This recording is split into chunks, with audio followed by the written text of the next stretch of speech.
Alright, we've got a nice little pile of packages here. 3 of them. We'll begin with one from Crunchyroll. Oh yeah. They were 2 steelbooks. I guess. Next up, the bigger of the 2 Amazon packages.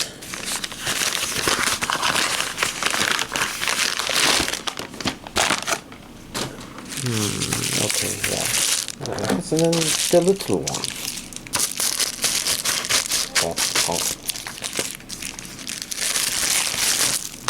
Which makes for an overall, fairly sized.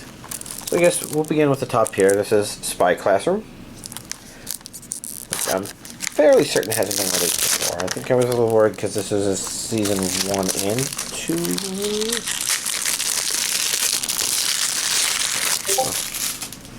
Let's get the plastic off.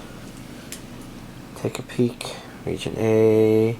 Japanese with English subtitles. 24 episodes on 3 discs. That sounds about 2 seasons. Complete collection. Alright, well it just says complete collection, but I do believe that means it's 2 seasons, or maybe it's the 2 core. Maybe it's complete. There we go. Nice, simple. Next up, Naruto Shippuden Blu-ray set. What is that little bitty thing? Set 4.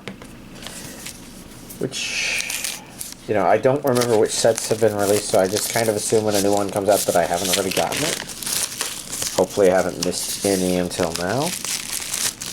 But, yeah. I was blanking because I thought for a minute that maybe there was also supposed to be a DVD version, and of course there was. It came out a billion years ago. Region A. I'm not sure why I'm looking, because we already know this is going to be,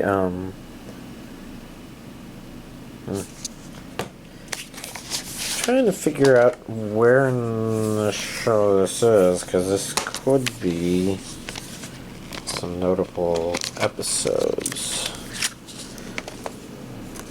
So we've got a card.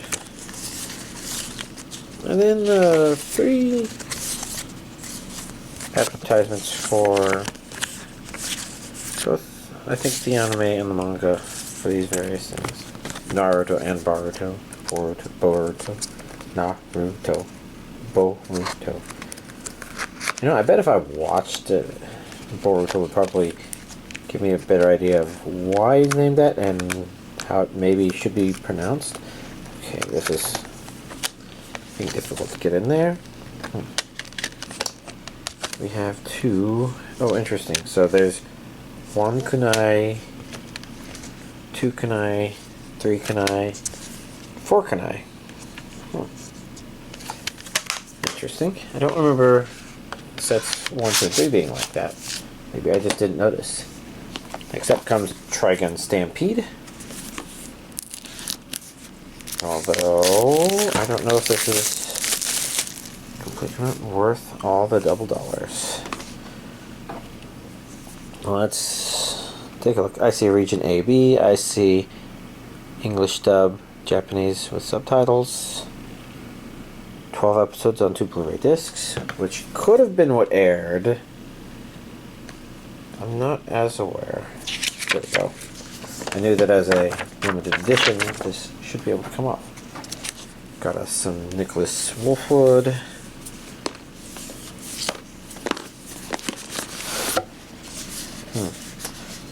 I do wonder if there's supposed to be more, but here's where the main disc is.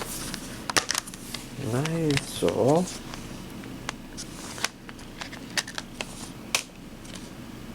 Oh, this is a DVD Blu-ray, isn't it? I guess that doesn't say, because that's a 1, and somewhere on there there's like a Blu-ray signal. Yeah, so that's Blu-ray disc 1. Should be Blu-ray. Yeah. And then it looks like this is probably a DVD disc 1. Actually, no, it says disc 1 up there. A, B, and C. No, 1, 2, 4. That's a lot of regions. And then number 2. Oh. And then a bit of a background in the background. Kind of hard to see what it is. But I guess I don't feel like I want to take it out to find out for sure. Maybe I'm a bit of a coward.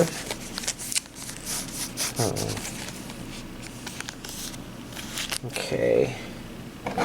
I think I need to be careful opening this because I don't know what this is and what's in it. I bet the back said, but I'm not sure if y'all noticed that I didn't exactly pay close attention.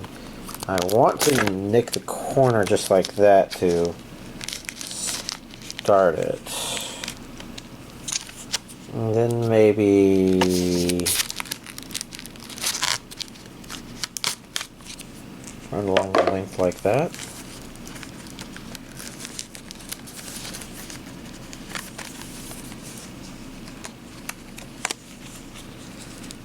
Definitely a lot closer to opening correctly, but I'm not sure what I've got here.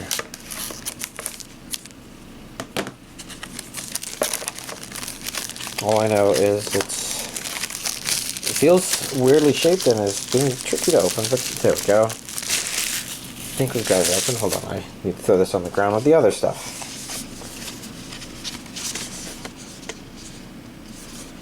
I feel like this is a giant poster.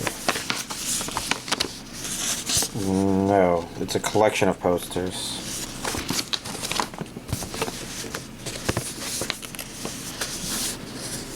No, it's somehow more than that. Oh, I see, it's a bit of a newspaper. So it's sort of like an art book, except told in newspaper manners. It's hard for me to show you like the labels. I'm trying to push it down and into sight, but difficult, but interesting. I'm going to fold it back and put it back in despite its condition.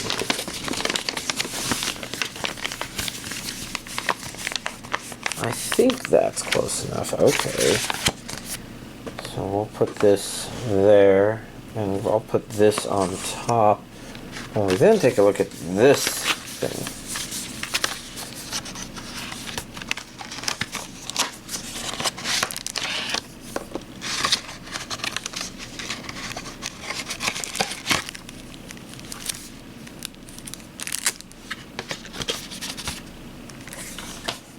Okay, so we have 2 coasters, a Seeds patch, most likely referencing the Seeds ship, and then artwork of the characters.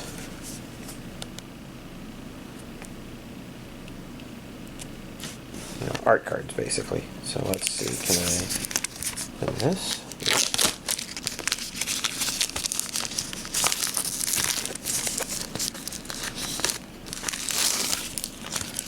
Okay, yeah, not a lot of art cards. I can feel a handful of them, but 3. Alright, now I get this all back in here. And I pack this back up because I don't know if there's a going to be a part 2 or not, but hopefully this, if this was supposed to be everything, it's all there. Although I say that, but the back didn't go all the way back, which is kind of annoying. There we go. That's a bit better. All right, and then comes a bunch of steelbooks. So Yu-Gi-Oh! The movie, which I do believe I've already have. In fact, I don't know if this is DVD or Blu-ray. It might already be.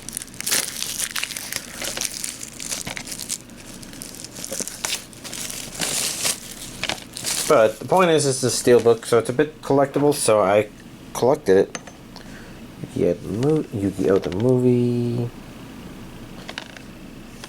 I mean, yeah, okay, this is gonna be Blu-ray because it's steelbook. What is that saying? That C thing. All I know is, yeah. Oh, here we go. Yu-Gi-Oh! The movie on Blu-ray, which I might already have on Blu-ray, but now I have it on Blu-ray steelbook. And then last but not least comes Mobile Suit Gundam, The Witch from Mercury, Part 1, Part 2 steelbooks. And these tops are saying Blu-ray only. Does it actually say the same on the back? Blu-ray, regions A and B. English, Japanese dubs. One of these is Part 1 and the other one is Part 2. This is definitely an interesting thing to have.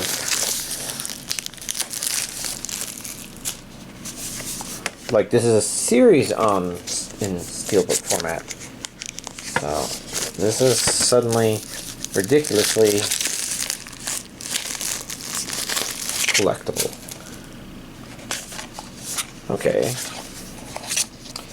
So if we take a look at the back and remove it,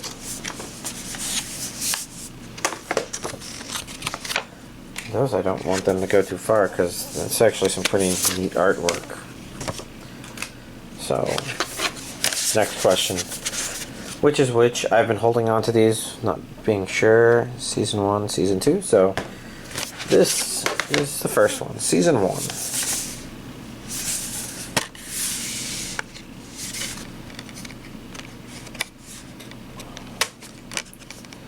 Because I think this is the only way I'm going to see the artwork underneath.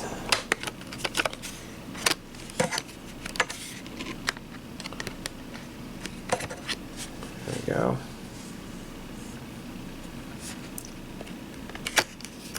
I don't know much about this show, but it's definitely a curiosity. And then we've got Season 2.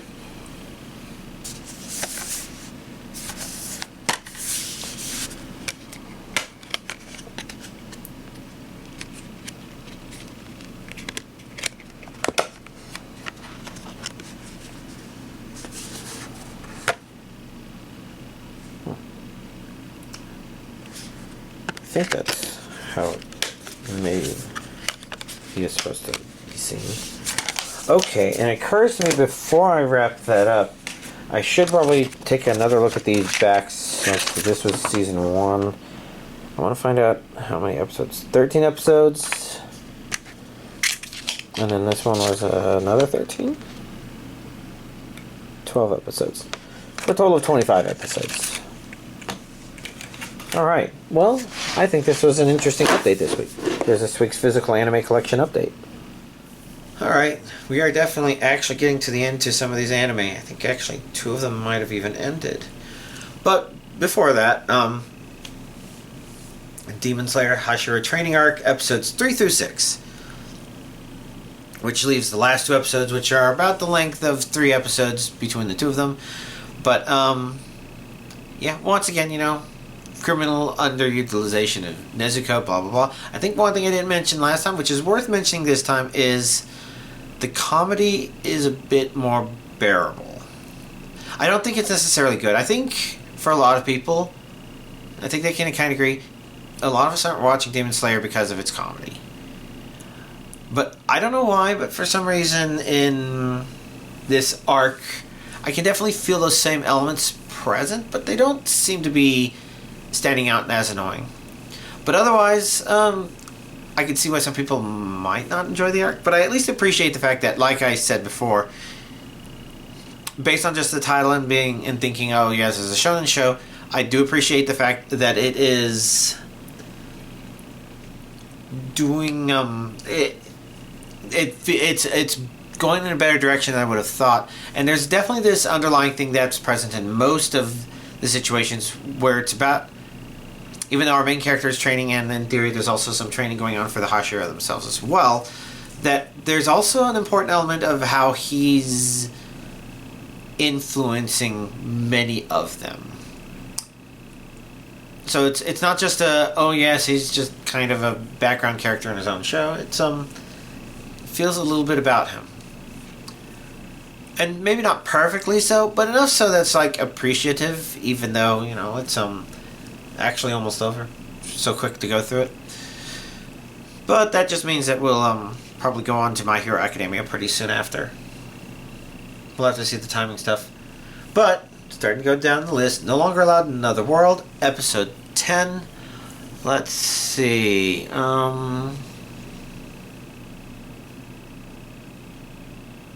Okay, yeah, I guess some interesting stuff going on. I wouldn't call it the most exciting stuff, but sometimes previous things in this series hasn't been the most exciting stuff until it becomes actually pretty spectacular. So most likely it's setting up for whatever the final conflict of this core is, or this season is. And it feels about right in that regard. Not sure if I can comment much more on it otherwise. Strongest magician in the Demon's Lord army was a human, episode 12. It's okay, I guess. In this case, I kind of had to push myself to watch episode 12, like I literally watched it just before recording this, so I put it off for a lot of days. But because I thought this was a high possibility of being the last episode, I thought I would watch it, and, you know, it's not horrible, but there's something about it that, I don't know, I guess it feels like there's maybe some narrative conveniences it takes in terms of, oh, this character acts this way, that way, they do this thing, that thing.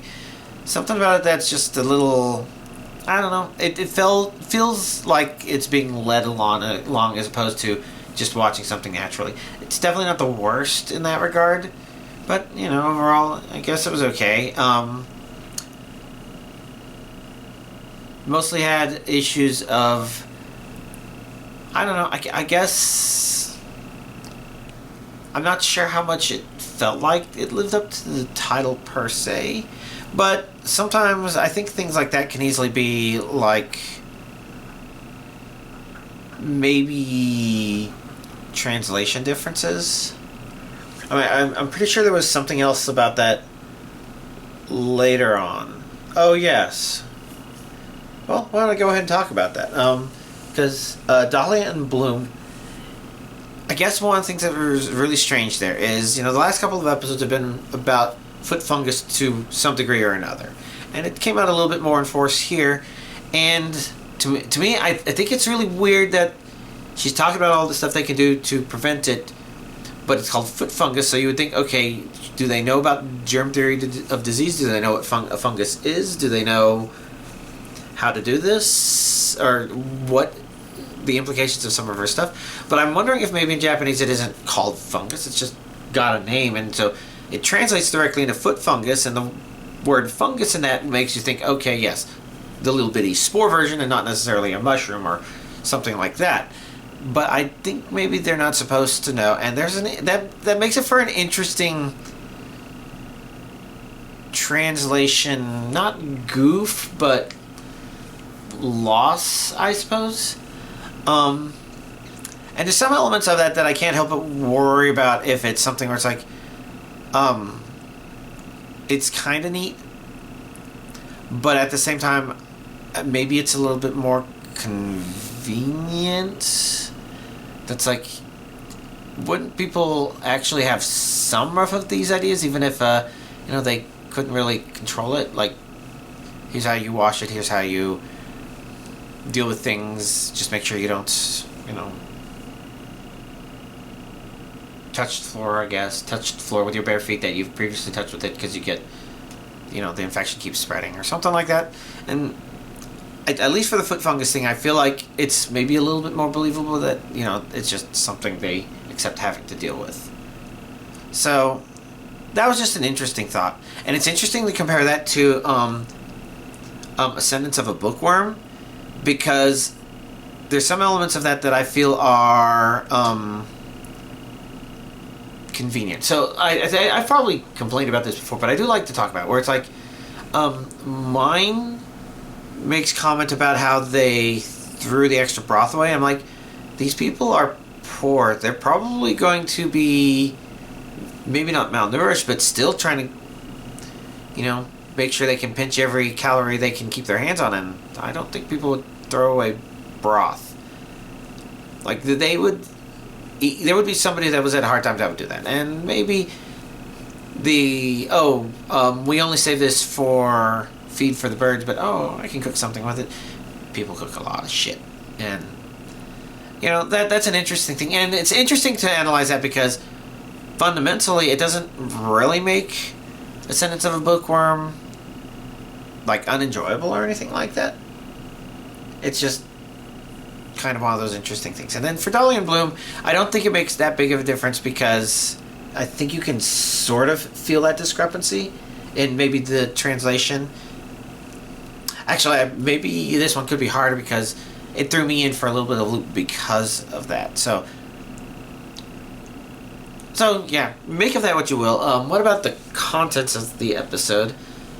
I thought it was okay. I think maybe some of the issues, I'm not quite sure if it's making progress to where it's going. And I think a big problem with that is there's definitely an element of this show that's the relationship between Dolly and Wolf. But I also feel like the show just keeps deliberately, like, not even conveniently interrupting that. It just keeps deliberately saying, no, they're both going to pretend they're just going to be friends. And I think we're supposed to be cheering for them to potentially become a couple.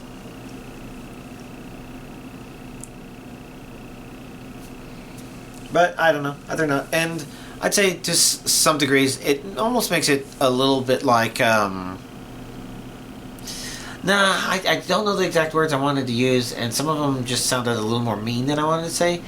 But maybe the show is just a little bit indulgent, I suppose. And, it's fine. I would say I'd enjoyed it better than A Strongest Magician. But, I don't know. I guess those are just some of the problems it has. Interesting enough. Alright, going back up the list. Failure Frame, Episode 10.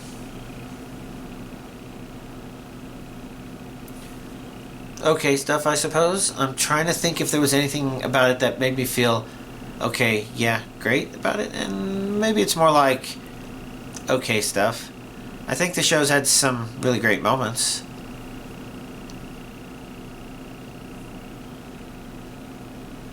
I'm not sure what else I have to say. I Parry Everything, Episode 11. Some of the misunderstandings in this show are kind of silly. But overall, I guess it was an okay enough ending. Petty. Yeah, I guess the show's getting pretty close to over. I'm trying to remember if they did anything at the very end to kind of indicate what maybe the last episode might be. But, yeah. Okay enough stuff.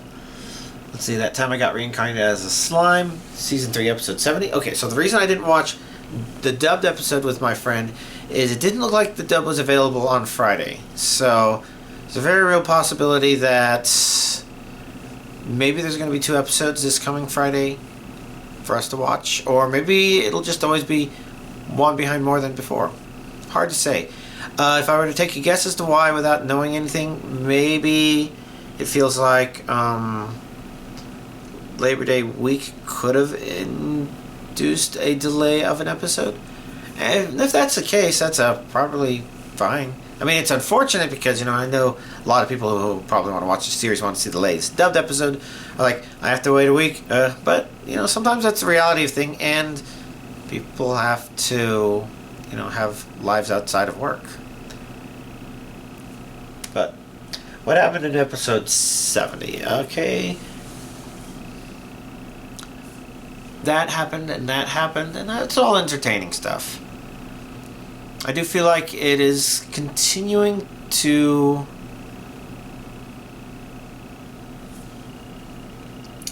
I guess not have a big confrontation. Maybe there will be something. I guess we'll have to see, but yeah. Good enough. Dungeon People episode 10.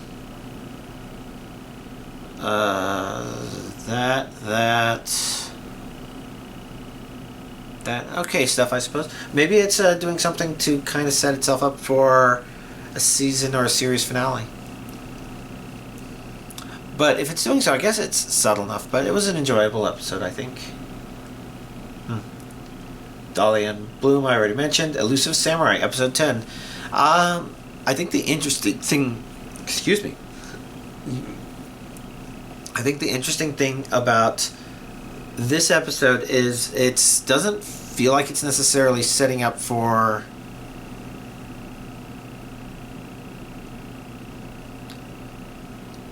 I guess a big action piece in the next episode, but it's probably setting something up, maybe for a follow-up to that, for a finale, I guess. But the interesting thing about this episode, I mean, it does some funny stuff, but I think probably the more interesting thing is kind of some of this character discussion that I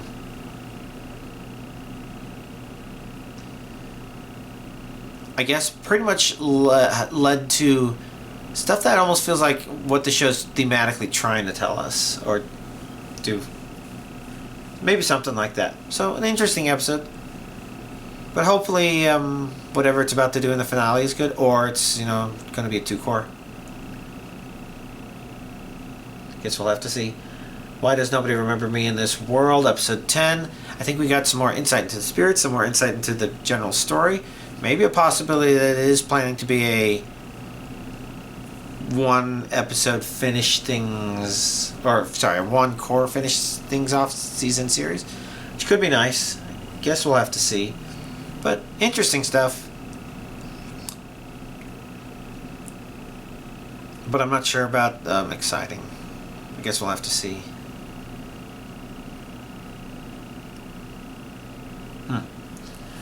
McCain, Too Many Losing Heroines, episode 10. A nice episode. Fun character dialogue. I'm not sure if I have much else to comment about it. It's nice. At Tree, episode 10. I'd say good enough stuff. Now, I think some of my thoughts were that the past couple of episodes have been nice because they've explored a slightly more realistic version of this, but they kind of went a little short circuit with I guess a certain thing where it's like, yes, that's definitely proof that she has a heart. And I'm like,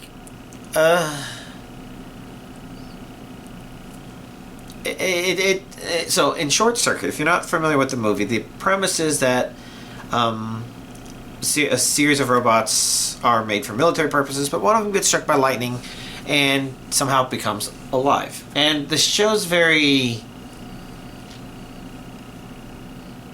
whimsical, nonsensical with its concept of alive. Like, it's like one of the characters at a crucial point when he's one of the makers of the robots, when he gets convinced, it's because he makes a joke. It's like spontaneous laughter, and it's like that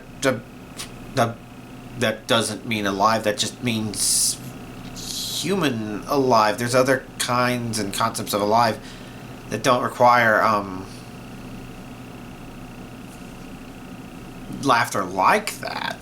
So it just feels like it's kind of the opposite of another problem I've mentioned before in certain shows, where it's like, oh, well, we made something that looks human, therefore it can't help but act human for some reason. Which I guess is maybe actually some of the issue with My Wife Has No Emotions, maybe. But, I don't know, the point is, I do feel like that's a miss for this show, but it's not a horrible miss. It's fine. But it is one of those things where it's just like, I wish they didn't do that after kind of doing something that makes you think. Because there's elements of that are like, okay, that also sort of makes me think, but not as much as... I don't know, not as much as I was kind of hoping it would do. But overall, I guess stuff it's done is neat. Do I have an idea of what it's planning to do for its last episode? I'm not sure. Or last couple episodes. Yeah, I'm not sure. Maybe I'm forgetting the stinger or something like that. Let me see. Journey through Another World, Raising Kids While Adventuring, episode 12, which I do believe was set up to be a final episode.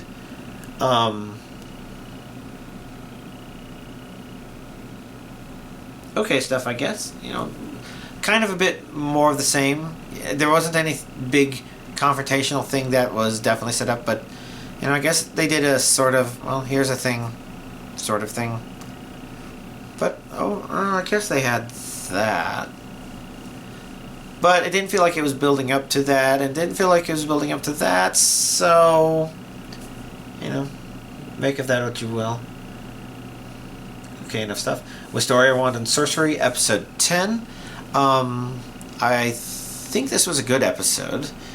Because, like I said, there's been this element where there's combat and conflict going on, and characters kind of having interesting dialogue through their conflicts with each other. And, okay, yeah, they set that up to happen for probably the last episode, and then there's going to be one more episode after that, I'm guessing. Maybe a kind of season finale, but doesn't feel like it's planning to end the series anytime soon. But overall, you know, it was a nice episode. Osan Newbie Adventurer, episode 11.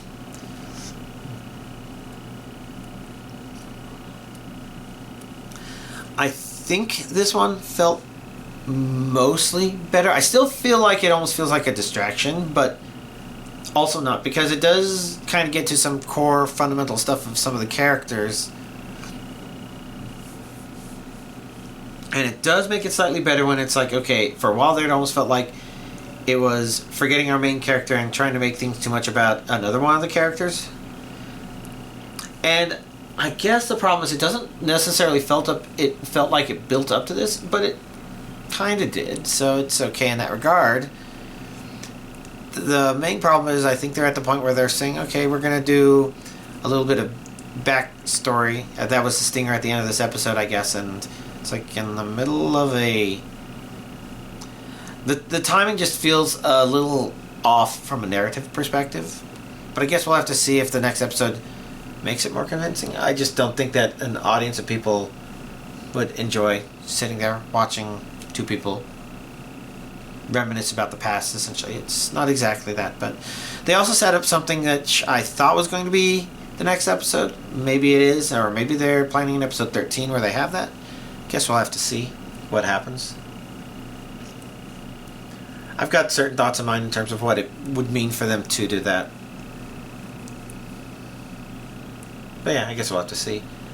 Okay, enough stuff. Spice and Wolf, Merchant Meets the Wise Wolf, episode 24. So the thing that surprised me the most about this was that it wasn't the last episode. There's an episode 25 at least. If not an episode 26, but at least an episode 25. And, you know, I could answer these questions by just, like, looking more at the notes in terms of, oh, yes, there's a thing that counts down to when the next episode that airs. It tells you how many episodes it's going to be. I could search it up on my anime list. But I continue playing by speculation for a lot of this stuff.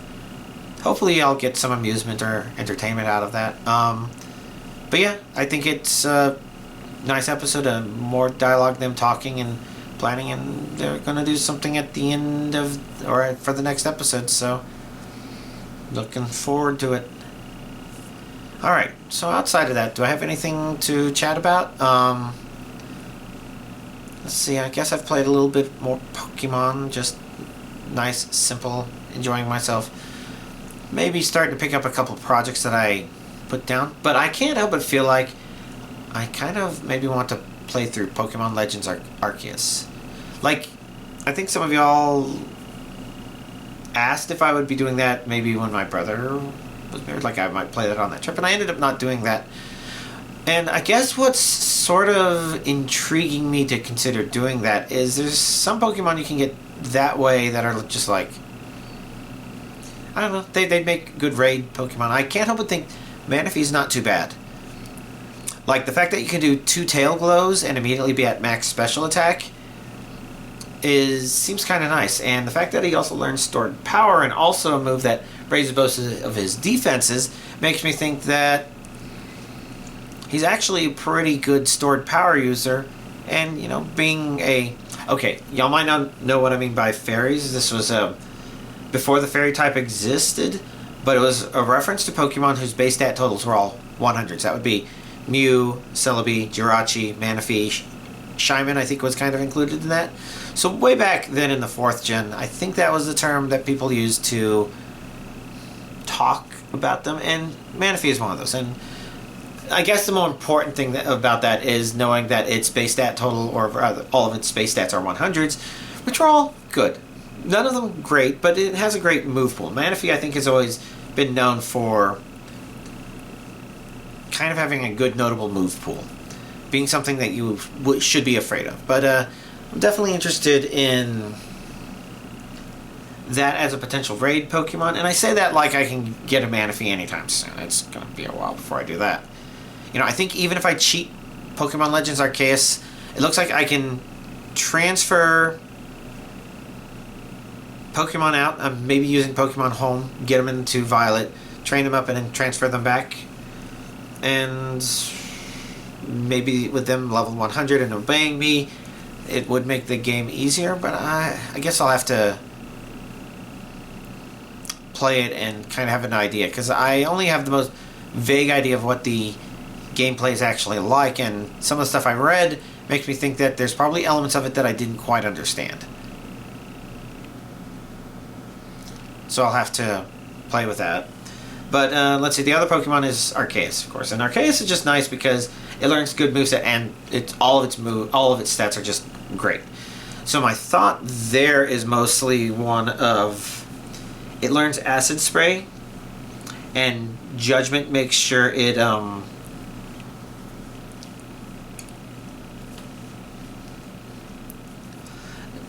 Judgment makes sure it always has a powerful attack of the special attack variety, no matter what its typing is. So it strikes me as either a good offensive normal type, which has a Shell Bell, or you put a plate on it, and probably you go with the Stellar Terra type, so that no matter what your Terra type is, you're hitting hard once you terrestrialize. And probably those other plates make some sense from, okay, I'm going to choose something whose singular type is really good for resisting this Pokemon I'm facing. Now, the trick is without, you know, a passive recovery, I guess, maybe you're a little more dependent on the move Recover itself. But it has that, so, you know, those are 3 moves already off the bat. That's just like, okay, yeah, go with those. And then, what else might I use? Well, I'd have to look at everything else. Maybe something like Mud Slap might be really good. Lowering the enemy's accuracy does a lot to help your livability. So, you know, I've got some thoughts there. It's like, I'd like to build some raid Pokemon.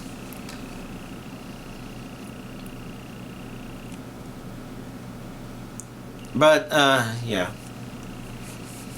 That's end of the game of PLA sorts of stuff, so it'll take me a little bit of time to get there if I choose to do that, and maybe I won't choose to do that. We'll have to see. For Dead by Daylight, I guess the new Lights Out mode came out. I actually kind of like it. I like the fact that there's some skill flexibility there on the survivor side. On the killer side, you do kind of have to either play a killer that helps you find people or something like that. So they've added candelabras, and they don't just produce light that allows the survivors to see. They also help with generator repair and also help with finding of generators. So it's good stuff, but it's interesting how there's a very deliberate trade-off in that if a survivor is holding a candelabra, they're easier for the killer to find. So, you know, the killer can hit somebody and they go running off, but they can see the light in the distance, so you can actually follow the light, and you're more likely to find them and hit them a second time. So basically what it means is that if you're really good at finding generators anyways, it makes sense to put the candelabra down pretty much almost immediately. In this case, I think I've delayed it a couple times to put it next to notable things. So I put it next to one of the exit gates. So in theory, it would be easier to find later. And yeah, in that specific match that I'm thinking of, that spirit was pretty angry at me. Like they were hitting me on hook over and over again at the very end of the match. Sort of angry. And maybe I can't entirely blame them, but it's you know, I think the problem for them was just that I didn't always go the same route whenever I ran away from them. We encountered each other a lot in the main building because it was Ormond and there's a generator in the main building in the very middle. And I kept you know, having a pretty good idea of when they might be coming, when to play it safe. And I could see that frustrating them, and that's understandable. But yeah, since I played enough as killer, I kind of knew, okay, yeah, if the survivor does some twisty-turvy things and they just disappear in the distance and they don't have a light, it's really hard to find somebody that you just injured, and so it's really hard to get that second down, which is interesting stuff. Now, the unfortunate thing is I was better at that than most of my allies, so I'd often go through most of it without getting as hooked. Oh well, what can you do? It's been entertaining, and as killer, you know, it's been fun trying different things. I think probably the most fun thing I did as killer outside of that was I did finally play as Dracula when I needed to do his daily, and I've decided I'm dumping blood points into him in order to unlock specific add-ons that are just fun. Basically, one of them is an add-on that whenever a generator is completed, hellfire explodes all around you. And it's just like, I don't know that that's necessarily a good add-on, but it's kind of fun. And, of course, anybody that plays the game knows what the other one is, and that's Alucard's Shield, which is a very, very, you know, the rarest kind of add-on. And that makes it where in the exit gates, there's constant fire. And it's just funny. It's just like, okay, yeah, I do that. I'm bringing Terminus, and I don't know how to use it too well, but the idea is I want to injure all the survivors before they open the exit gate. I think that's what I did wrong. So that they're all broken and they don't have a chance to heal, and then they open the exit gate and then there's hellfire in front of them, and it's like, yeah, just dodge it. You can do it. Just for the funsies. And because of that, I went with other fun perks on there. I'm not sure if everybody agrees they're fun, but I feel like there's some amusing interactivity, like Face the Darkness, where I hit somebody, they become injured, and then a totem lights, and everybody not in my terror radius screams. And that's just kind of funny. And there's another one two can play where once I get stunned twice, a totem gets lit, and once that happens, including I think for the second hit, everybody that stuns me or blinds me also becomes stunned and blind. It's just like, that's kind of hilarious. And then the final one, I went with Dracula's perk that allows him to close chests. I don't think it's necessarily a good perk, but I do think it's an interaction that could be funny to see.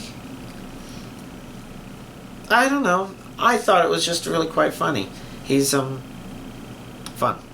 And his daily is you just have to hit with Hellfire. Now, I don't know if the Hellfire from the add-ons counts, but, you know, using his actual Hellfire M2 attack is pretty straightforward, I thought.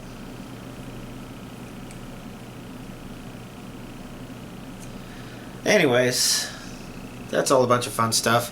If there's anything else to talk about, if y'all noticed that I read, I don't know why.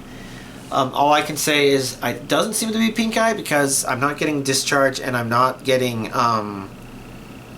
itchiness. Feels more like it's just sore, I guess. And it's feeling better today than it was yesterday, so